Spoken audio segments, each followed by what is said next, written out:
Yang membuat banyak orang gagal mengumpulkan 100 juta bukan karena gajinya terlalu kecil, tetapi karena uang yang sedikit itu selalu habis sebelum sempat menjadi tabungan. Ironisnya, ada orang dengan penghasilan harian yang terlihat pas-pasan, tetapi perlahan mampu mengumpulkan puluhan bahkan ratusan juta rupiah. Jadi masalah sebenarnya bukan selalu tentang berapa besar penghasilan kamu, melainkan berapa besar uang yang berhasil kamu pertahankan. Kalau selama ini kamu berpikir penghasilan saya kecil, bagaimana mungkin bisa punya tabungan 100 juta rupiah? Video ini akan mengubah cara kamu melihat masalah tersebut, karena ada cara yang jauh lebih realistis daripada sekedar menyuruh kamu menghemat semuanya. Cara pertama adalah mengubah target 100 juta menjadi target harian yang jauh lebih kecil. Ini terdengar sederhana, tetapi justru disinilah banyak orang salah strategi. Ketika kamu mengatakan saya harus punya 100 juta, angka itu terasa sangat besar. Akibatnya otak melihat target tersebut sebagai sesuatu yang jauh dan sulit dicapai. Tetapi kalau target besar itu dipecah menjadi angka yang lebih kecil, kamu akan melihat bahwa sebenarnya prosesnya jauh lebih masuk akal. Misalnya kamu menargetkan 100 juta rupiah dalam waktu 5 tahun. Artinya kamu membutuhkan rata-rata sekitar 1,67 juta per bulan. Kalau dibagi lagi menjadi 30 hari, nilainya sekitar 55.000 per hari. Sekarang pertanyaannya berubah, bukan lagi bagaimana saya mendapatkan 100 juta, tetapi bagaimana saya bisa menyisihkan rata-rata 55.000 setiap hari. Secara psikologis, pertanyaan kedua jauh lebih mudah dicerna. Namun angka 55.000 itu bukan berarti kamu harus benar-benar menyimpan jumlah yang sama setiap hari. Kalau hari ini kamu hanya mampu menyimpan 20.000 rupiah, tidak masalah. Besok mungkin 70.000. Ketika mendapatkan pemasukan lebih besar, kamu bisa menyimpan 100.000. Yang penting adalah rata-rata dan konsistensinya dalam jangka panjang. Bagi kamu yang mendapatkan penghasilan harian, sistem seperti ini justru lebih cocok dibandingkan menunggu akhir bulan. Kenapa? Karena uang yang berada di tangan terlalu lama biasanya akan menemukan alasan untuk keluar. Ada makan di luar, rokok, minuman, ongkos tambahan, belanja kecil, pulsa, nongkrong, atau berbagai pengeluaran yang terlihat murah tetapi muncul berkali-kali. Pernahkah kamu merasa hanya mengeluarkan 10.000 atau 20.000 sekali, tetapi tiba-tiba dalam seminggu, uang yang hilang sudah ratusan ribu rupiah? Inilah masalah pengeluaran kecil. Satu kali mungkin tidak terasa, tetapi frekuensinya membuat dampaknya besar. Karena itu, buatlah target tabungan berdasarkan kemampuan nyata kamu. Misalnya, penghasilan rata-rata kamu 100.000 per hari. Jangan langsung memaksakan diri menabung 50.000 kalau kebutuhan hidup kamu memang membutuhkan lebih banyak. Kamu bisa mulai dari 20.000 atau 30.000. Jika rata-rata kamu mampu menyimpan 30.000 per hari, dalam 30 hari sudah sekitar 900.000. Dalam 1 tahun, secara sederhana bisa mencapai sekitar 10,8 juta. Kemudian ketika penghasilan meningkat, jangan langsung menaikkan gaya hidup dengan jumlah yang sama. Naikkan juga jumlah tabungan. Inilah prinsip yang sangat penting, yaitu setiap kenaikan penghasilan harus menghasilkan kenaikan kemampuan menabung. Cara kedua adalah menggunakan sistem uang masuk langsung dipisahkan, bukan menabung dari sisa uang. Ini adalah perbedaan kecil yang dampaknya sangat besar. Kebanyakan orang menggunakan pola seperti ini. Mendapatkan uang, memenuhi semua keinginan, membayar berbagai pengeluaran, kemudian kalau masih ada sisa, baru menabung. Masalahnya hampir selalu tidak ada sisa. Uang memiliki sifat yang menarik. Ketika tersedia lebih banyak, kebutuhan sering terasa ikut bertambah. Saat penghasilan 2 juta rupiah, seseorang merasa 2 juta tidak cukup. Ketika penghasilannya naik menjadi 4 juta, dia bisa saja kembali merasa tidak cukup. Bukan karena semua kebutuhan benar-benar bertambah, tetapi karena standar pengeluaran ikut berubah. Karena itu kamu harus membalik urutannya. Begitu mendapatkan penghasilan, tabungan dipisahkan terlebih dahulu. Setelah itu, baru uang yang tersisa digunakan untuk kebutuhan hidup. Misalnya hari ini kamu mendapatkan 150.000. Jangan menganggap 150.000 itu seluruhnya uang yang boleh dibelanjakan. Kalau kamu menetapkan tingkat tabungan 20%, maka 30.000 langsung dipisahkan ke tempat khusus untuk tabungan. Uang yang benar-benar tersedia untuk digunakan hanya 120.000. Besok mendapatkan 200.000, sisihkan 40.000. Lusa hanya mendapatkan 80.000, sisihkan 16.000. Sistem ini membuat tabungan mengikuti kemampuan penghasilan, sehingga tidak terlalu membebani ketika pemasukan sedang rendah. Kalau kondisi kamu sangat terbatas, mulai dari 10%. Jika sudah stabil, naikkan menjadi 15%, kemudian 20%. Jangan terlalu terobsesi dengan angka besar di awal. Yang paling penting adalah menciptakan kebiasaan bahwa setiap kali uang masuk, sebagian langsung menjadi milik masa depan kamu. Dan ada satu aturan penting, yaitu rekening atau tempat menyimpan uang tersebut sebaiknya tidak digunakan untuk transaksi sehari-hari. Kalau tabungan bercampur dengan uang makan, uang bensin, dan uang belanja, kamu akan merasa memiliki uang lebih banyak daripada yang sebenarnya boleh digunakan. Bayangkan kamu memiliki dua wadah. Wadah pertama adalah uang untuk hidup hari ini. Wadah kedua adalah uang untuk membangun kehidupan beberapa tahun ke depan. Jangan mengambil air dari wadah kedua hanya karena wadah pertama terlihat kosong, akibat kamu terlalu banyak menggunakan air. Cara ketiga adalah menggunakan metode tabungan bertingkat ketika penghasilan kamu tidak tetap. Ini sangat relevan bagi pekerja harian, pekerja lepas, pedagang kecil, pengemudi, pembuat konten, pekerja borongan, atau siapapun yang penghasilannya naik turun. Kesalahan yang sering terjadi adalah membuat target tabungan yang terlalu kaku. Misalnya setiap hari harus menabung 50.000. Ketika penghasilan sedang rendah, target itu terasa berat. Akhirnya sistem berhenti sama sekali.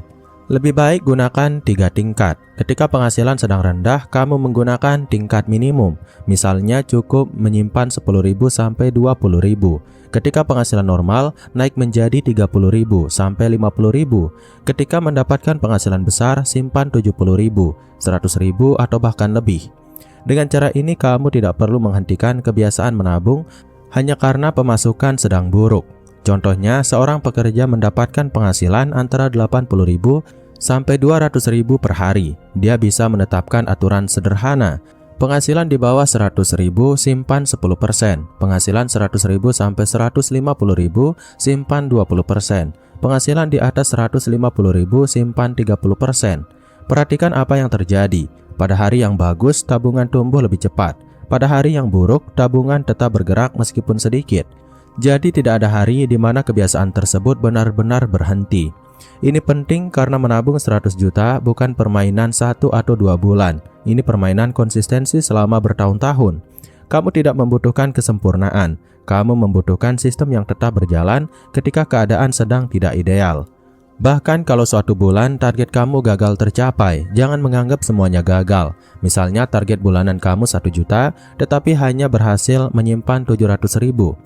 Jangan mengambil 700.000 itu kembali hanya karena merasa gagal mencapai target. Simpan tetap 700.000, bulan berikutnya perbaiki. Banyak orang berhenti bukan karena tidak mampu menabung, tetapi karena mereka memiliki pola pikir kalau tidak sempurna lebih baik tidak dilakukan. Padahal dalam keuangan, konsistensi yang tidak sempurna jauh lebih berharga daripada kesempurnaan yang hanya bertahan 2 minggu. Cara keempat adalah mengubah pemasukan tambahan menjadi mesin percepatan menuju 100 juta. Ini salah satu cara yang paling efektif karena kamu tidak perlu memaksa seluruh kebutuhan hidup dibayar dari penghasilan utama sambil menabung dalam jumlah besar. Kamu bisa menggunakan pemasukan tambahan khusus untuk mempercepat target. Misalnya penghasilan utama kamu digunakan untuk kebutuhan sehari-hari dan tabungan rutin. Kemudian kamu mendapatkan uang tambahan dari pekerjaan sampingan, bonus, penjualan barang bekas, komisi, lembur, atau sumber pendapatan lain. Jangan langsung menganggap uang tambahan tersebut sebagai uang belanja. Tetapkan aturan, misalnya 70% dari setiap pemasukan tambahan masuk ke tabungan, sedangkan 30% boleh digunakan untuk kebutuhan atau hiburan. Bayangkan kamu mendapatkan tambahan 500.000. Dengan aturan tersebut, 350.000 langsung masuk tabungan. Kalau dalam sebulan kamu mendapatkan tambahan 2 juta, berarti 1,4 juta bisa masuk ke tabungan. Dalam setahun hanya dari pemasukan tambahan tersebut sudah terkumpul 16,8 juta. Disinilah banyak orang memiliki peluang yang sebenarnya tidak mereka sadari. Mereka terlalu fokus mencari cara menghemat Rp5.000 dari pengeluaran, tetapi tidak serius mencari cara mendapatkan tambahan 100.000 atau 200.000. Menghemat memang penting, tetapi kemampuan menabung memiliki dua sisi, yaitu mengurangi kebocoran dan memperbesar pemasukan. Kalau penghasilan kamu benar-benar kecil, jangan hanya bertanya apa yang bisa saya potong. Tanyakan juga kemampuan apa yang bisa saya gunakan untuk menghasilkan tambahan uang. Misalnya kamu bisa mengedit video, menjual makanan, menerima pekerjaan perbaikan, menjadi pengemudi pada waktu tertentu, menjual barang secara online, membuat desain, membantu usaha keluarga, atau menawarkan jasa berdasarkan kemampuan yang sudah kamu miliki. Tambahan 50.000 sehari mungkin terlihat kecil, tetapi jika dilakukan 20 hari dalam sebulan, itu menjadi 1 juta. Dalam setahun menjadi 12 juta. Angka kecil yang dilakukan berulang kali bisa berubah menjadi angka besar. Dan ketika pemasukan tambahan mulai meningkat, jangan buru-buru menaikkan gaya hidup. Inilah fase yang sering menghancurkan rencana keuangan seseorang. Baru mendapatkan tambahan 2 juta, langsung merasa pantas membeli telepon genggam baru. Mendapat bonus, langsung mengganti kendaraan. Mendapat keuntungan, langsung meningkatkan pengeluaran. Padahal uang tambahan seharusnya menjadi bahan bakar untuk mencapai tujuan yang lebih besar. Coba bayangkan kamu sedang mengisi tangki kendaraan menuju sebuah kota. Kalau setiap kali mendapatkan tambahan bahan bakar, kamu justru mengeluarkannya lagi, perjalanan kamu tidak akan pernah selesai. Tabungan bekerja dengan prinsip yang sama. Setiap tambahan uang harus membuat jarak kamu menuju 100 juta semakin pendek. Cara kelima adalah membuat batas hidup sebelum menentukan batas tabungan. Banyak orang ketika ingin menabung langsung berpikir, saya harus mengurangi pengeluaran. Masalahnya kalimat tersebut terlalu umum. Mengurangi pengeluaran yang mana? Berapa besar? Sampai kapan? Tanpa angka yang jelas, niat menghemat biasanya hanya bertahan beberapa hari. Kamu perlu menentukan berapa biaya hidup yang benar-benar diperlukan dalam 1 bulan. Bukan berapa uang yang ingin kamu habiskan, tetapi berapa uang yang memang dibutuhkan untuk hidup secara wajar. Misalnya penghasilan kamu rata-rata 3 juta per bulan. Setelah dihitung kebutuhan pokok seperti makanan, transportasi, pulsa, listrik, dan kebutuhan keluarga ternyata mencapai 2,2 juta. Berarti sebenarnya terdapat ruang sekitar 800.000 untuk ditabung atau dialokasikan ke tujuan keuangan lain. Tetapi kalau setiap bulan kamu merasa punya 3 juta untuk dibelanjakan, hampir pasti sebagian besar uang tersebut akan menghilang. Karena itu buatlah batas hidup. Misalnya kamu memutuskan bahwa biaya hidup maksimal adalah 2,2 juta. Ketika mendapatkan penghasilan lebih besar, misalnya 3,5 juta, jangan otomatis menaikkan biaya hidup menjadi 2,7 juta. Biarkan batas hidup tetap 2,2 juta dan arahkan kelebihan 1,3 juta untuk tabungan. Inilah salah satu cara paling efektif untuk mengubah kenaikan pendapatan menjadi peningkatan kekayaan. Pernahkah kamu memperhatikan bahwa ketika seseorang mendapatkan penghasilan lebih besar, seringkali kehidupannya juga menjadi lebih mahal? Dulu makan sederhana, sekarang lebih sering memesan makanan. Dulu menggunakan kendaraan yang sama bertahun-tahun, sekarang ingin mengganti karena merasa penghasilan sudah meningkat. Dulu membeli sesuatu setelah berpikir beberapa hari, sekarang cukup melihat harga lalu membeli. Fenomena ini disebut peningkatan gaya hidup. Masalahnya bukan menikmati hasil kerja. Masalahnya adalah ketika setiap kenaikan penghasilan langsung dikonsumsi sehingga kemampuan menabung tidak pernah mengalami peningkatan. Kamu boleh menikmati hasil kerja keras, tetapi jangan sampai seluruh kenaikan pendapatan berubah menjadi kenaikan pengeluaran. Gunakan aturan sederhana. Ketika penghasilan meningkat, sebagian untuk meningkatkan kualitas hidup dan sebagian lagi untuk mempercepat tujuan keuangan. Misalnya pendapatan naik 1 juta rupiah, kamu bisa menggunakan 300.000 untuk meningkatkan kenyamanan hidup dan 700.000 untuk tabungan. Dengan begitu kamu tetap menikmati hasil kerja keras tanpa mengorbankan masa depan. Cara keenam adalah menggunakan uang yang tidak terduga untuk mempercepat 100 juta rupiah, bukan untuk menciptakan pengeluaran baru. Dalam kehidupan sehari-hari ada uang yang sifatnya tidak rutin, bisa berupa bonus, uang lembur, hadiah, keuntungan tambahan, hasil menjual barang yang sudah tidak digunakan, pembayaran, pekerjaan tambahan, atau pemasukan besar yang datang sesekali. Kesalahan yang sering dilakukan adalah menganggap uang semacam ini sebagai uang gratis. Begitu uang masuk, muncul berbagai keinginan yang sebelumnya tidak ada. Tiba-tiba ingin membeli pakaian baru, ingin makan lebih mahal, ingin mengganti smartphone, ingin bepergian, padahal sebelum uang itu datang, semua kebutuhan tersebut sebenarnya tidak dianggap mendesak.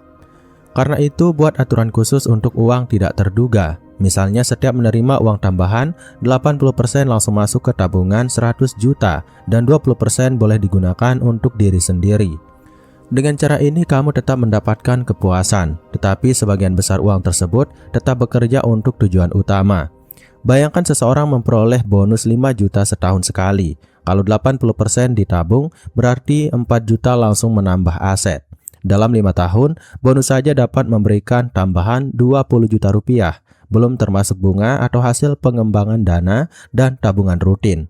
Sekarang bayangkan jika orang tersebut juga mempunyai pendapatan tambahan 500.000 sampai 1 juta per bulan yang sebagian besar ditabung.